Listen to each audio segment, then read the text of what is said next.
ಅರೆ, ನನ್ನ ಕಣ್ಣಿಂದ ನನ್ನ ಮನಸ್ಸಿಂದ ಇದನ್ನ ನಂಬೋದಕ್ಕೆ ಆಗ್ತಾ ಇಲ್ವಲ್ಲ.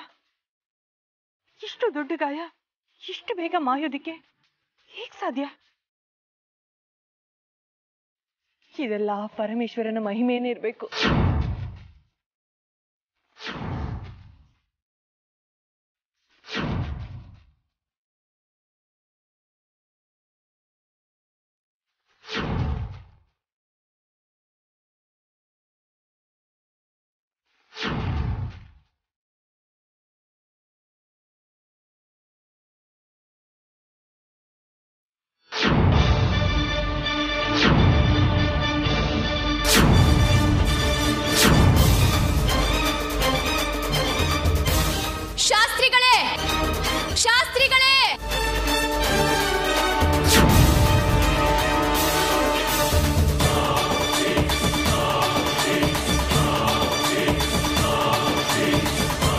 ಹೇಮಮ್ಮ, ನಾನ್ ನಿಮ್ಮನ್ನ ನಮ್ಮ ಹಿತೈಷಿಗಳು ಅಂತ ಅನ್ಕೊಂಡಿದ್ದೆ.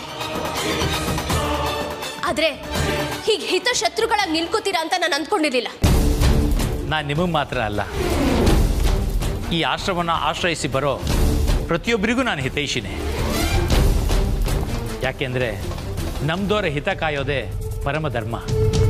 ಬಾಯಲ್ಲಿ ಮಾತಾಡೋದು ಮಾತ್ರ ಧರ್ಮ, ಆದ್ರೆ ಅಧರ್ಮ ದಾರಿಲಿ ನಡೆಯೋದೇ ನಿಮ್ಮ ಮರ್ಮ ಅಂತ ನನಗೀಗ ಗೊತ್ತಾಯ್ತು.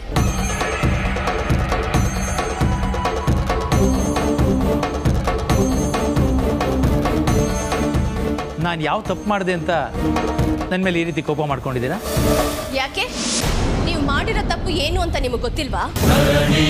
ನಾನು ದೀಕ್ಷೆ ತಗೊಂಡಾಗ್ನಿಂದ ಇಲ್ಲಿವರೆಗೂ ಯಾವ ತಪ್ಪನ್ನು ಮಾಡಿಲ್ಲ, ಮುಂದೆ ಮಾಡೋದೂ ಇಲ್ಲ. ನೀವು ಮಾಡಿರೋ ಪಾಪನ ನನ್ನ ಬಾಯಿಂದನೇ ಕೇಳಬೇಕು ಅನ್ನೋ ಕೆಟ್ಟ ಹಠನ ನಿಮಗೆ. ಆಯ್ತು, ಹಾಗೆ ಅನ್ಕೊಳ್ಳಿ. ಅದೇನ್ ತಪ್ಪು ಅಂತ ಹೇಳಿ. ನಡೀತಾ ಇರೋ ಮದ್ವೆನ ನಿಲ್ಸಿ ನನ್ನ ಮಗನ್ನ ನಿಮ್ ಜೊತೆ ಕರ್ಕೊಂಡು ಬಂದಿದ್ದು ತಪ್ಪಲ್ವಾ ಶಾಸ್ತ್ರಿಗಳೇ? ಇಲ್ಲ, ಖಂಡತನಕ್ಕೂ ಒಂದು ಇತಿ ಮಿತಿ ಅನ್ನೋದಿರತ್ತೆ. ಆದ್ರೆ ನೀವು ಅದನ್ನು ಮೀರಿ ನಿಂತಿದ್ದೀರಾ ಅನ್ನೋದು ನನಗೀಗ ಗೊತ್ತಾಯ್ತು. ನೀವಾಡೋ ಮಾತಿಂದನೇ ನೀವು ನಿಮ್ಮ ಮಗನ ಮೇಲೆ ಎಷ್ಟು ಪ್ರೀತಿ ಇಟ್ಟಿದ್ದೀರಾ ಅನ್ನೋದು ಸ್ಪಷ್ಟವಾಗಿ ಗೊತ್ತಾಗುತ್ತೆ. ನಾನ್ ನನ್ನ ಮಗನ ಮೇಲೆ ಇಟ್ಟಿರೋ ಪ್ರೀತಿನ ಅಳಿಯೋ ಅಗತ್ಯ ನಿಮಗಿಲ್ಲ.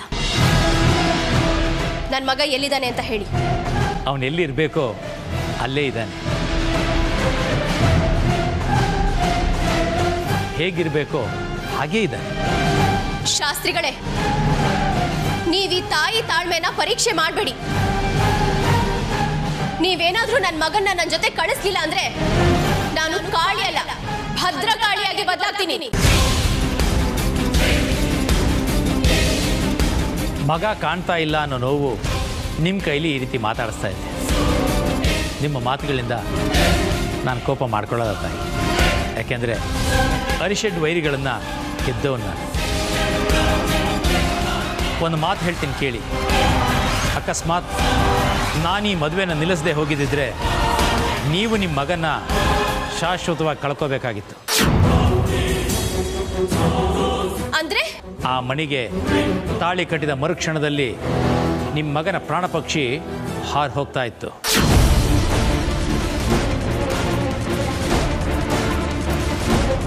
ನಿಮ್ಮ ಮಗನ ಪ್ರಾಣ ಉಳಿಸ್ಬೇಕು ಅನ್ನೋ ಒಂದೇ ಒಂದು ಕಾರಣಕ್ಕೋಸ್ಕರ ನಾನು ಅವನ್ನ ಕರ್ಕೊಂಬಂದಿದ್ದೆ.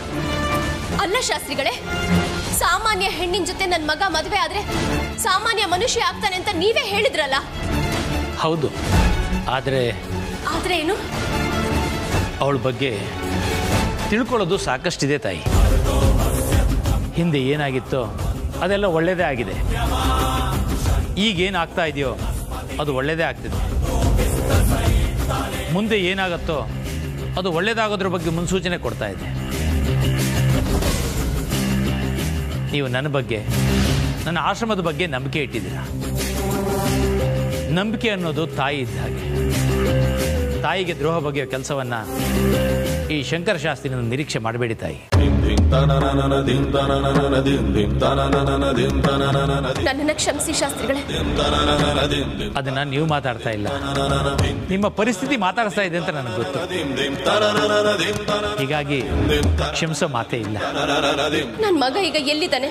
ಅವನು ಅಮೃತಳ ಜೊತೆಲೇ ಇದ್ದಾನೆ.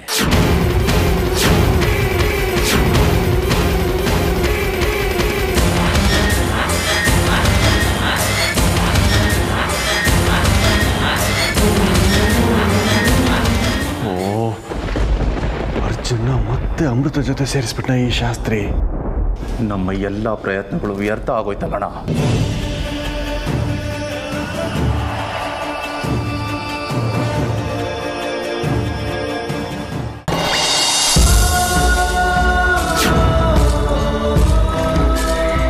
ಆ ಪರಮೇಶ್ವರನ ಆಶೀರ್ವಾದ ಇದ್ರೆ ಸಾಕು, ಅಸಾಧ್ಯವಾದದ್ದೆಲ್ಲ ಸಾಧ್ಯವಾಗುತ್ತೆ ಅಂತ ಹೇಳ್ತಾರೆ.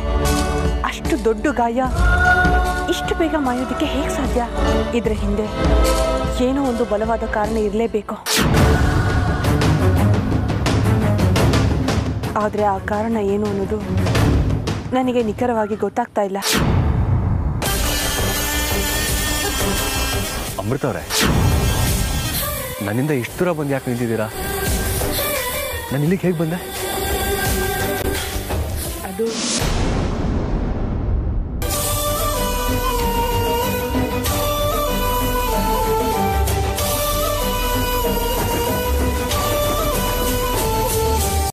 ನೀವು ಯಾಕೆ ನಾನು ಯಾವತ್ತೂ ನೋಡದೇ ಇರೋ ಥರ ನೋಡ್ತಾ ಇದ್ದೀರಾ? ಹಾಗೇನಿಲ್ಲ ಅರ್ಜುನ್ ಅವರೇ. ಹಾಗೇನೂ ಇಲ್ಲ ಅಂದಮೇಲೆ ಯಾಕೆ ನೀವು ನನ್ನ ಮಾತಿಗೆ ಉತ್ತರಿಸ್ತಾ ಇಲ್ಲ? ಏನೋ ಗೊಂದಲ ದ್ವಂದ್ವದಲ್ಲಿದ್ದೀರಾ? ಅರ್ಜುನ್ ಅವರಿಗೆ ಕಾನಿಷ್ಕ ಬಂದಿದ್ದು, ಅವರ ಬೆನ್ನ ಹಿಂದೆ ಕುಕ್ಕಿದ್ದು, ಇದು ಯಾವುದೂ ನೆನಪಿಲ್ಲ ಅಂತ ಅನ್ಸುತ್ತೆ. ಈಗ ಅದನ್ನು ನಾನು ಹೇಳೋದು ಬೇಡ. ಈಗ ನಾನು ಹೇಳಿದ್ರೆ ಅವರು ಗಾಬರಿ ಆಗ್ತಾರೆ.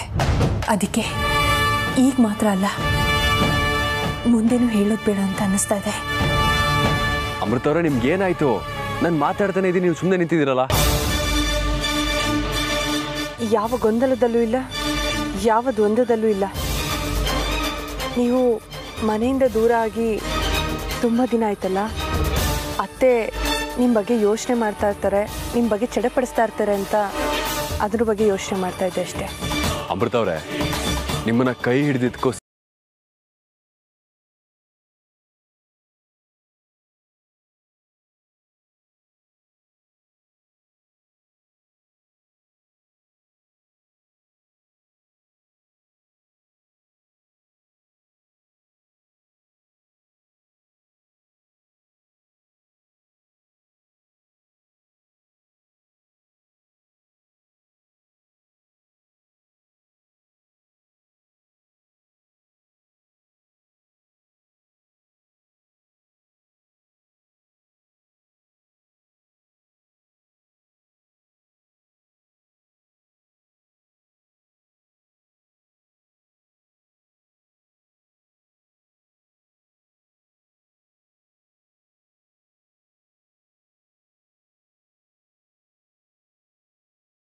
ಅಕಸ್ಮಾತ್ ನಾಗಮಣಿ ಒಳಗಡೆ ಇದ್ರೆ ಅದನ್ನು ನಿಖರವಾಗಿ ಹೇಗೆ ತಿಳ್ಕೊಳ್ಳೋದು?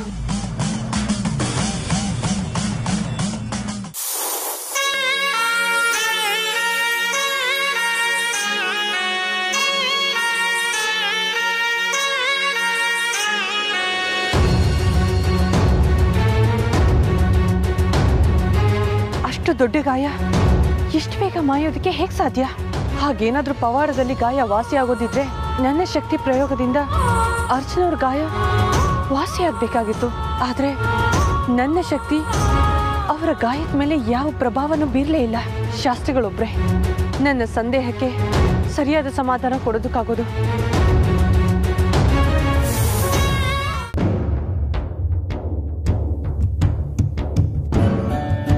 ಶಾಸ್ತ್ರಿಗಳೇ, ಆತುರಗಾರರಿಗೆ ಬುದ್ಧಿ ಮಂದ ಅನ್ನೋದು ಸತ್ಯ.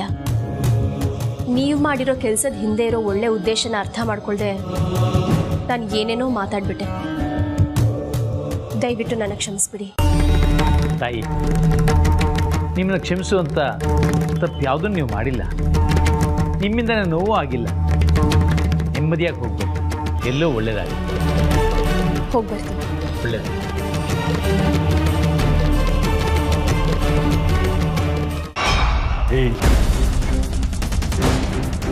ಎಲ್ಲಿಗೆ ಹೋಗ್ತಿದ್ಯಾ? ಶುಭ ಕಾರ್ಯಕ್ಕೆ ಹೋಗುವಾಗ ಅಡ್ಡ ಬರೋ ಬೆಕ್ಕಿನ ಥರ ಈ ಶಾಸ್ತ್ರಿ ಯಾವಾಗಲೂ ನಮ್ಮ ಕೆಲಸಕ್ಕೆ ಅಡ್ಡ ಬರ್ತಾನೆ ಇರ್ತಾನೆ. ಅವನಿಗೊಂದು ಗತಿ ಕಾಣಿಸ್ಬರ್ತೇನೆ. ರುದ್ರ, ಮುಂಗೋಪುರ ಕೈಗೆ ಬುದ್ಧಿ ಕೊಟ್ಟರೆ ನೀನು ಅನುಭವಿಸ್ಬೇಕಾಗತ್ತೆ, ಜೊತೆಗೆ ನಾನು ಅನುಭವಿಸ್ಬೇಕಾಗತ್ತೆ. ಯಾಕೆ ಹೇಳ್ತಿದ್ಯಾ? ಯಾಕೆ ಅಂದರೆ ಆ ಶಾಸ್ತ್ರಿ ಸಾತ್ವಿಕ ಶಕ್ತಿ ಸಂಪನ್ನ. ಅವ್ರ ಶಕ್ತಿ ಬಾಬುಂತರ ದಂಡದಲ್ಲ, ಬದಲಿಗೆ ಅವ್ರ ಕಣ್ಣಲ್ಲಿರುತ್ತೆ.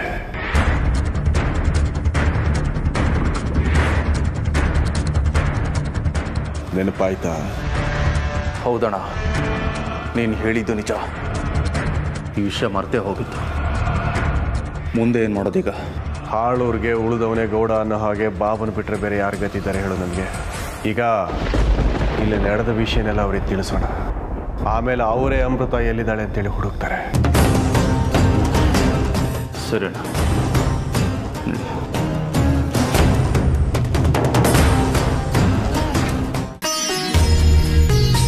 ಶಾಸ್ತ್ರಿಗಳೇ, ಶಾಸ್ತ್ರಿಗಳೇ, ಶಾಸ್ತ್ರಿಗಳೇ. ಅಮೃತ, ಬಂದ್ಯಮ್ಮ. ನೀನು ಬಂದೇ ಬರ್ತೀಯ ಅಂತ ನನಗೆ ಗೊತ್ತಿತ್ತು. ಶಾಸ್ತ್ರಿಗಳೇ, ನಿಮ್ಮ ಹತ್ರ ಒಂದು ವಿಷಯ ಹೇಳಿ ನನ್ನ ಅನುಮಾನನ ಪರಿಹಾರ ಮಾಡ್ಕೋಬೇಕು ಅಂತ ಬಂದಿದ್ದೇನೆ. ಅದೇ ನಿನ್ನ ಸಂದೇಹ ಅಮೃತ? ನೀವು ಹೇಳ್ದಾಗೆ ಮೃತ್ಯುಹರಣ ಮೂಲಿಕೆನ ಹುಡ್ಕೊಂಡು ತಗೊಂಡು ಬರೋದಕ್ಕೆ ಹೋಗಿದ್ದೆ, ತಗೊಂಡು ಬಂದೆ. ಆದರೆ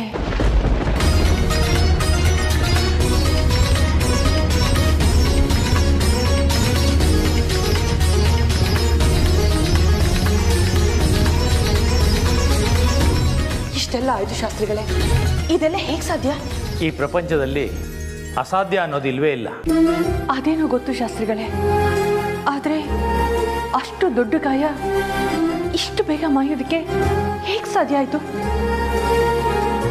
ಆದ ಗಾಯ ತಕ್ಷಣಕ್ಕೆ ವಾಸಿಯಾಗೋದು ಅಂದ್ರೆ ಏನು? ಆ ವ್ಯಕ್ತಿ ಒಳಗಡೆ ನಾಗಮಣಿ ಇರಲೇಬೇಕು ಅಲ್ವಾ?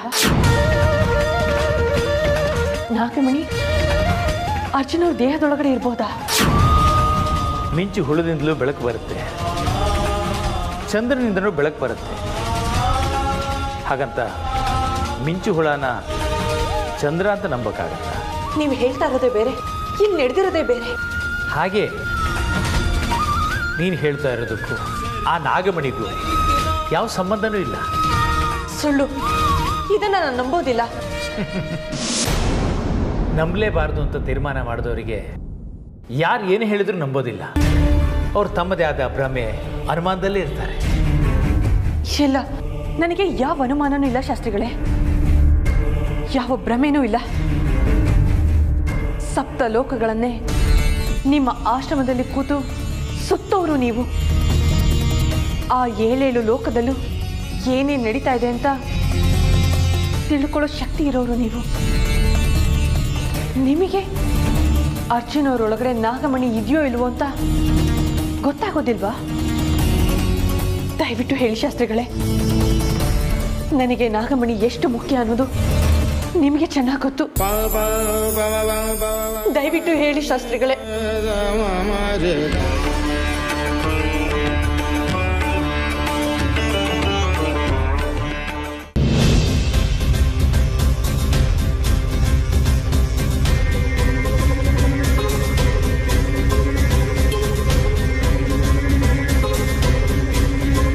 ಹೇಮಾ, ಅರ್ಜುನ್ ಬಗ್ಗೆ ಏನಾದ್ರು ಗೊತ್ತಾಯ್ತಾ? ಗೊತ್ತಾಯ್ತು ಅತ್ತೆಮ್ಮ. ಎಲ್ಲಿದ್ದಾನಂತೆ? ಹೇಗಿದ್ದಾನಂತೆ? ಅವನು ಸುರಕ್ಷಿತವಾಗಿ ಇದ್ದಾನೆ ಅತ್ತೆಮ್ಮ. ಅಬ್ಬಾ, ಅರ್ಜುನ್ ಸುರಕ್ಷಿತವಾಗಿದ್ದಾನೆ ಅಂತ ಕೇಳಿ ನನಗೆ ತುಂಬಾ ಸಂತೋಷ ಆಯ್ತು ಕಣೆ. ಆದ್ರೆ ಎಲ್ಲಿದ್ದಾನಂತೆ? ಶಾಸ್ತ್ರಿಗಳು ಅವನನ್ನ ಅಮೃತನ ಹತ್ರ ಬಿಟ್ಟಿದ್ದಾರಂತೆ. ಅಮೃತನ ಜೊತೆ ಇದ್ದಾನೆ ಅಂದ್ರೆ ಅವನು ಚೆನ್ನಾಗೇ ಇರ್ತಾನೆ. ಹೌದು ಅತ್ತೆಮ್ಮ, ಅದೇ ನನಗೆ ನೆಮ್ಮದಿ ಕೊಟ್ಟಿರೋದು. ಹೌದು ಕಣೆ, ಬೆಳಗ್ಗೆಯಿಂದ ಅವನು ಎಲ್ಲೋದ್ನೋ ಏನಾಯ್ತು ಅಂತ ನಾವೆಷ್ಟು ಚಡಪಡಿಸ್ತಾ ಇದ್ವಿ. ದೇವ್ರ ದಯದಿಂದ ಚೆನ್ನಾಗಿದ್ರೆ ಸಾಕು ಅವನು.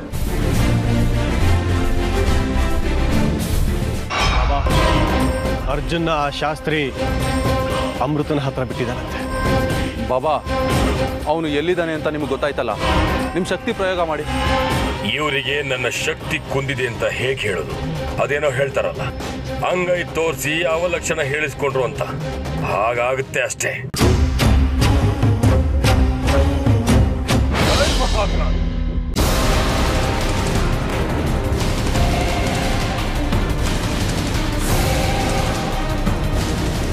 ಗುರುಗಳೇ, ನಿಮ್ಮ ಶಿಷ್ಯನ ಶಕ್ತಿ ಹೀನವಾಗಿದೆ. ದಯವಿಟ್ಟು ನಿಮ್ಮ ಶಕ್ತಿಯನ್ನು ನನಗೆ ದಾರ ಎರೆದು ನನ್ನನ್ನು ಶಕ್ತಿವಂತನಾಗಿ ಮಾಡಿ.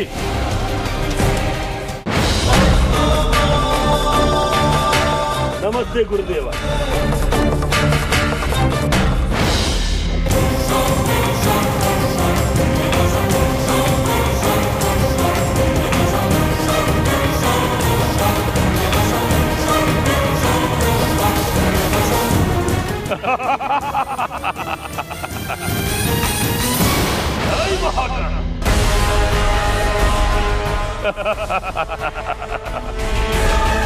ಯಾಕೆ ಬಾಬಾ ಹೀಗೆ ನಗ್ತಾ ಇದ್ದೀರಾ? ಆ ಅಮೃತಾಳಿಂದ ಅರ್ಜುನ್ನ ಬೇರೆ ಮಾಡೋದು ಹೇಗೆ ಅನ್ನೋದು ಗೊತ್ತಾಯ್ತು.